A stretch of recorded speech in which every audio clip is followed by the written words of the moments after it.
Dealing with anxiety, practical tips from Bhagavad Gita. चिंता से मुक्ति के उपाय श्रीमद् भगवद गीता में। आज का मनुष्य जितनी तेजी से बाहरी दुनिया में दौड़ रहा है, उतनी ही तेजी से भीतर खाली होता जा रहा है। उपलब्धियों की चमक के पीछे एक अदृश्य अंधेरा बढ़ रहा है, चिंता, भय और असुरक्षा का अंधेरा। यह कोई नई समस्या नहीं है। हजारों वर्ष पूर्व कुरुक्षेत्र के युद्ध भूमि में भी एक महायोद्धा अर्जुन इसी गहरे भय, असमंजस और चिंता में डूब गया था। वो युद्ध करने की शक्ति होते हुए भी अपने कर्तव्य से पीछे हटना चाहता था। उस समय भगवान श्री कृष्ण ने उसे जो उपदेश दिए, वही उपदेश आज भी हमारे लिए संकट में दीपक की तरह हैं। श्रीमद् भगवद गीता केवल धर्मयुद्ध की कहानी नहीं है, यह अंदर के युद्ध, बैटल विदिन को जीतने की चाबी है। ये हमें सिखाती है कैसे हम चिंता से ऊपर उठकर शांति, साहस और आनंद के पथ पर चल सकते हैं। चिंता का स्वभाव और कारण, nature and causes of anxiety. चिंता किससे पैदा होती है? अनिश्चितता से, भविष्य के डर से, असफलता की कल्पना से, परिणाम के प्रति लगाव से। गीता कहती है, जब मनुष्य फल की अपेक्षा करता है, अपने आप को स्थितियों के साथ जोड़ लेता है और अपने कर्तव्यों से पीछे हटता है, तभी चिंता जन्म लेती है। एक छोटा सा उदाहरण, जैसे कोई किसान यदि बारिश के आने को लेकर हर पल चिंता करे, तो वह बुआई भी नहीं कर पाएगा। उसका कार्य है बीज बोना, देखभाल करना, बारिश कब होगी यह उसके वश में नहीं। ठीक वैसे ही हम परिणाम के चिंतन में डूब जाते हैं और वर्तमान कर्तव्य को भूल जाते हैं। यहीं से चिंता पनपती है। भगवद गीता से व्यवहारिक समाधान, practical solutions from Bhagavad Gita 1। कर्म पर अधिकार, फल पर नहीं। Focus on action not result. Gita अध्याय 2.47 श्लोक, कर्मण्ये वाधिकारस्ते मा फलेषु कदाचन। व्याख्या, श्री कृष्ण ने अर्जुन से कहा, तुम्हारा अधिकार केवल कर्म पर है, फल पर नहीं। जब हम पूरी निष्ठा से अपना कार्य करते हैं और फल को भगवान पर छोड़ देते हैं, तो चिंता स्वतः समाप्त हो जाती है। आधुनिक जीवन में प्रयोग, इंटरव्यू देने से पहले बस तैयारी करो, परिणाम की चिंता से पहले अपना सर्वश्रेष्ठ दो। जैसे तीर छोड़ दिया गया हो, अब उसका लक्ष्य तय करना हवा पर छोड़ दो। समत्व भाव, गीता अध्याय 2.38 श्लोक, सुख दुखे समे कृत्वा लाभालाभो जयाज्यो। व्याख्या, श्री कृष्ण कहते हैं, जीवन में सुख दुख, लाभ हानि, जय पराजय सबको समान दृष्टि से देखो। जब हम किसी भी परिस्थिति को संभाव से लेते हैं, तब चिंता हमारे ऊपर अधिकार नहीं जमा सकती। आज के हमारे आधुनिक जीवन में महत्व, जीत पर अहंकार न करें, हार पर निराश न हो, हर अनुभव को सीखने का अवसर माने। 3। मन पर नियंत्रण, कंट्रोल ओवर माइंड। गीता अध्याय 6.5 श्लोक, उद्धरिदात्मनात्मान नात्मानमव साधयेत। व्याख्या, अपने मन को ऊंचा उठाना सीखो। जो व्यक्ति अपने मन का मित्र है, वही असली विजेता है। चिंता हमेशा उन विचारों से पैदा होती है जिन्हें हमने बिना जांचे अपनाया है। आधुनिक जीवन में प्रयोग, सुबह उठकर 5 मिनट ध्यान करें। दिन में बीच बीच में सांसों पर ध्यान केंद्रित करें। नकारात्मक सोच को पहचानो और सकारात्मक ऊर्जा में बदलो। 4। आत्मा का बोध, realise the eternal self. Gita अध्याय 2.20 श्लोक, न जायते म्रियते वा कदाचित। व्याख्या, गीता कहती है कि आत्मा अजर, अमर और अविनाशी है।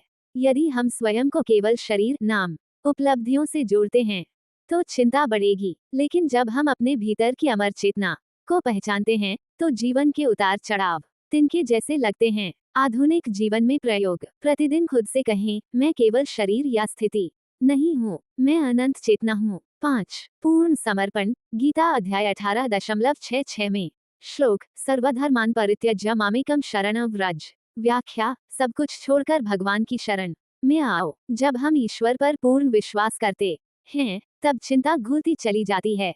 जैसे बच्चा माँ की गोद में निश्चिंत सोता है, वैसे ही हमें भी भगवान पर विश्वास करना चाहिए। आज के जीवन में प्रयोग, कठिन समय में ईश्वर से प्रार्थना करें, हे प्रभु, मैं अपना कर्तव्य करूंगा, बाकी आपके हाथ में है।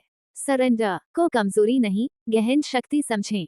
जीवन में गीता के उपाय कैसे अपनाएं?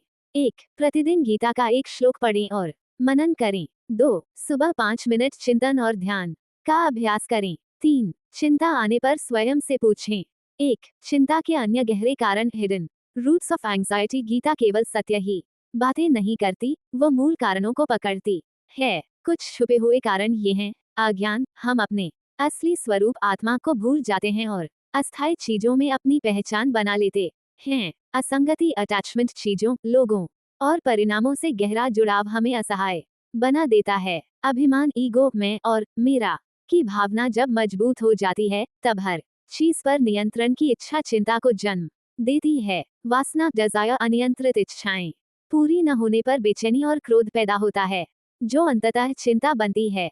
गीता हमें समाधान देती है, ज्ञान द्वारा अज्ञान मिटाओ, असंग रहो, जिम्मेदार बनो पर आसक्त नहीं, इच्छाओं पर विवेक से शासन करो, अहंकार को ईश्वर की भक्ति में विसर्जित करो। 2. मानसिक शुद्धि गीता का उपहार। चिंता से स्थायी मुक्ति के लिए केवल बाहरी सुधार नहीं, भीतर की सफाई आवश्यक है। गीता कहती है, सत्व गुण को बढ़ाओ, सात्विक भोजन करो, स्वच्छ हल्का शुद्ध भोजन, सकारात्मक संगति रखो, अच्छे विचारों और उच्च सोच वाले लोगों के साथ रहो, समय पर सो और उठो, स्मरण और ध्यान रिमेम्बरेंस ऑन मेडिटेशन, भगवान का नाम लो, नित्य आत्मचिंतन करो, मैं कौन हूँ।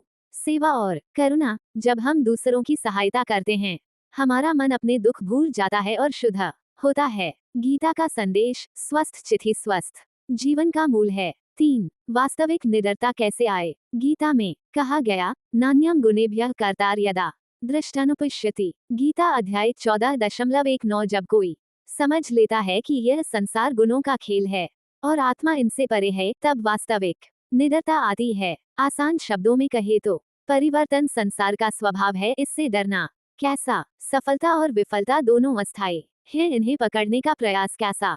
मृत्यु भी केवल एक बदलाव है, अंत नहीं। फिर भय कैसा। व्यवहारिक अभ्यास करे, प्रतिदिन खुद से कहो, मैं आत्मा हूँ, अविनाशी अडोल अमर, कोई स्थिति मुझे परिभाषित नहीं करती। 4. सकारात्मक जीवन मंत्र, मैं कर्मयोगी हूँ, फल की चिंता छोड़ कर्तव्य में रमा हूँ, जो होना है सर्वोत्तम होगा।